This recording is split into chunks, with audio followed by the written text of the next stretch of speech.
Corset is actually associated with bony. The way you actually determine your cup size, I've actually used this before and I learned this based on experience. Another very important one I want to be showing you guys is, hey guys, welcome back to the channel. My name is CORSET. If you are seeing my video for the very first time, you're especially welcome to this channel. Please endeavor to hit the subscribe button and as well turn on the notification bell so you get notified when I post my next video. And if you're a returning subscriber, thank you for coming back. So in my last video, I shared with you guys how to properly take measurements for your corset and bustier, and I remember telling you guys that the future tutorials that I'm going to be sharing with you guys are going to be more on corset and bustier. So still in the process of getting ready for those future tutorials, today's video I'm going to be sharing with you guys the basic tools and materials that are needed to be able to draft and sew a corset. So if that sounds like something that interests you, please keep on watching and let's go straight to the video.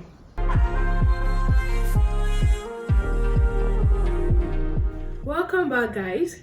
So the very first material or tool that you're going to be needing for your corset is the pattern paper. Okay, it is very important because there is no way you want to sew a corset without first drafting it out on your pattern paper, because this is where the whole magic happens. This is where you create the magic. Okay, so I got a white pattern paper because of the color of my table. There are actually two colors of pattern paper. We have this white one and we have a brown one. So I got a white one because of the color of my table, because when I'm using this white one, it's going to really come out really clear, you know, using it on this table. So you're going to be needing your pattern paper. Very important. So another material that you're going to be needing for your corset are the French curve and the straight ruler. Okay, so this is a straight ruler and this is a French curve. So the French curve are of two types. We have this one and we also have this one. So this is a French curve and this is a French curve. This is not a French curve that is recommended for corset. Why? Because if you look at this French curve very carefully, you will see that it's not really curvy the way this one is curvy. Okay, if you use this French curve to draw out your cup, you are not really going to get that cup effect or cup look that you are looking for in your corset. I've actually used this before and I learned this based on experience. So this is not the recommended French curve for your corset. I would advise you get this if you don't already have it. Okay, I recently purchased them on Jumia. I recently got these ones on Jumia. They actually came in 6 sets. So these are the other ones. These are the other ones that I got with them. So this is called the Pattern Master. Then we have the hip curve and you know the other ones. So why I got it in sets, because I purchased them in sets because it is actually economical and more cheaper to get them in sets than to get them, you know, in pieces. So if I were to get only the French curve itself only, I would have spent nothing less than 2,000 to 3,000 naira to get just this. But buying it in set like this, I spent 6,000 naira at a discount price though. So it's actually economical to buy it in sets than in pieces. So if you are planning to buy a new one you don't have yet, I would advise you buy it in sets. Okay, so just go to Jumia and you search for sewing accessories or tailor's accessories. You are going to see something like this and you go ahead and you know, purchase it. So I'm going to be placing these ones aside because this is not what we are talking about. So you're going to be needing these two things. Another important thing is boning. Yes, boning is very important. Corset is actually associated with boning. There's no way you want to sew corset and you are not going to be putting boning. Corset is actually made using boning, and there are two types of bonings that I have here. This is called the Regiline boning and this is called the plastic boning. The Regiline boning is mostly used for Victorian corsets. You know, we have different type of corsets. We have the one where you get to create your cup, we have the one where you use already made cup, and we have Victorian corsets. This is what we use mostly for Victorian corsets, and this other plastic one is for the other type of corset. Okay, so we are going to be needing that. Another thing we are going to be needing are the cups. If you are sewing corset with cup, you're going to be needing a already made bra cup. So a lot of you guys have been asking me, how do I know my cup size for my bust measurement? So the way you actually determine your cup size is your bra cup size is actually your bust measurement. Okay, when you want to buy a bra cup for your bust, to sew a corset for yourself or for anyone, you are going to go to the shop and tell them that you need a bra cup size of your bust measurement. Let's say for example your bust measurement is 34 inches. You are going to be telling them that you need a bra cup size of bust 34 inches. So bra cups actually come in even numbers and not odd numbers. Bra cups comes in sizes like 30, 32, 34, 36, 38, 40, and it goes on like that.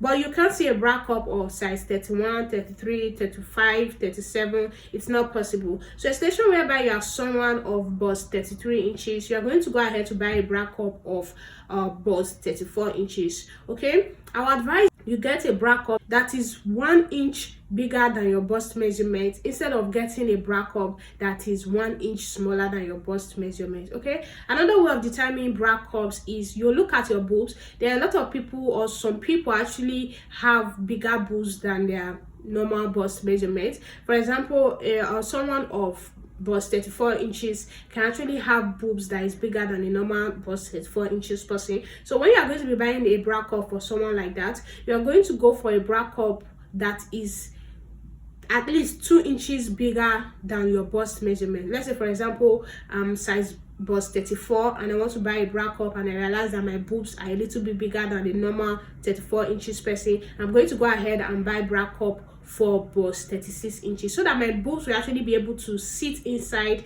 and the bra cups won't be too small for my boobs. Okay, so that's how to actually determine your bra cups.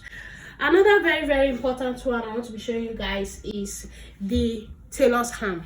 Okay, there was a time I made this video on this channel. If you haven't seen it, please try and scroll through our videos so you get to watch how to make your own very own tailor's ham. So you're going to be needing this because this is where you're going to iron your cup. Let's say for example you design this cup, so this is where you're going to put it to iron it when you are sewing. So this one is also very important for corsets. Another important thing you're going to be needing is your iron. Very important. You don't want to tell me you want to sew corset and you don't have iron to be ironing it out, process by process while you're sewing. It is not possible. So you're going to be needing iron. This is a steam iron, which is actually recommended for tailors. In a situation whereby you don't have steam iron, you can go ahead and use any iron that is available to you. But if you're planning to buy, I would advise you actually go for a steam iron. So that is it for this. Another thing that we are going to be needing are the hairstay, the paper gum, and the pad. So the hairstay, if you guys have been watching my video, a lot of you guys have been watching my video will be familiar with hairstay by now, because we're always using hairstay for our busting and all of that. So you're also going to be needing this for your fabric. So you gum the hairstay to the actual fabric, and you're going to be gumming the paper gum to the lining pieces. And the pad is what we are going to be using to pad our corsets, and that is if we are sewing corsets where we get to create the cup ourselves. So you're going to be using pad, and this is currently a soft pad, but this is not what we need. We are going to be needing the hard one, the hard pad.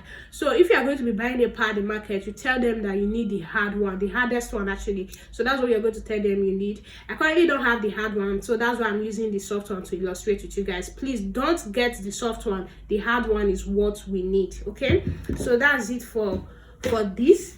Another thing you're going to be needing is you're going to be needing your drawing tools. You're going to be needing your pencil, your cleaner, and as well your marker. So you're going to be using your pencil to first draw the basic bodies before you use your marker to draft the corset itself. So you also need a cleaner, a situation whereby you are drawing and you make mistake, you can easily erase it and redo it. You're also going to be needing your tape rule, okay, and you're also going to be needing scissors. Yes, scissors for cutting out the things, and as well you'll be needing a pin. So this is what you're going to use to pin everything together before you take it to the sewing machine to sew, so that you will actually have nice good results. And another important thing I'm going to be showing you guys is cutting bias. So a situation whereby you are sewing a corset that looks like the picture you are seeing on the screen right now, you're going to be needing a cutting bias, because it is cutting bias that they actually use in creating those lines that you are seeing in it. So those lines are called the bony casing or the bony case. So it is cutting bias you use and do that. That's if you're looking for something that look like that, a situation whereby you don't want lines to be showing on your dress, you just want to do it like you want it to look like what you're seeing on the screen right now. This does not mean that there is no bony in this corset, but it is hidden, like it is not visible. The whole bony case is not visible. So there's another way of doing it like this, so you guys will get to know all these things in our future tutorials. Okay, so guys, these are the basic things, these are the important things that you actually cannot do without if you are planning to sew a corset. So these are the major things that you are going to be needing for you to actually be able to sew a corset. This is it, guys. I felt like it's important that I share with you guys these things, because in our next tutorial I'm going to be sharing with you guys how to draft corsets and create your cup yourself. We are not going to be using this already made cup yet. We are going to be creating our cup ourselves. So I'm going to be showing you guys in our next tutorial, and you are going to be needing some of these things, especially, you know, this French cuff. It is very important. You are going to be needing this in our next tutorial. So I would advise you guys actually get these things and keep. If you can't get everything, please try as much as possible to get your pattern paper, your French cuff, your straight ruler, and as well your drawing tools. Try as much as possible to get these things. If you can't get everything, try as much as possible to get these things here. So this is what we are going to be needing for our next tutorial. So guys, this is it for this video. That is it that I wanted to quickly share with you guys. Thank you so much guys for watching. If you find this video helpful, don't hesitate to give me thumbs up, and also if you haven't subscribed to the channel, please endeavor to do so. So guys, I'll be seeing you all in my next video. Bye bye.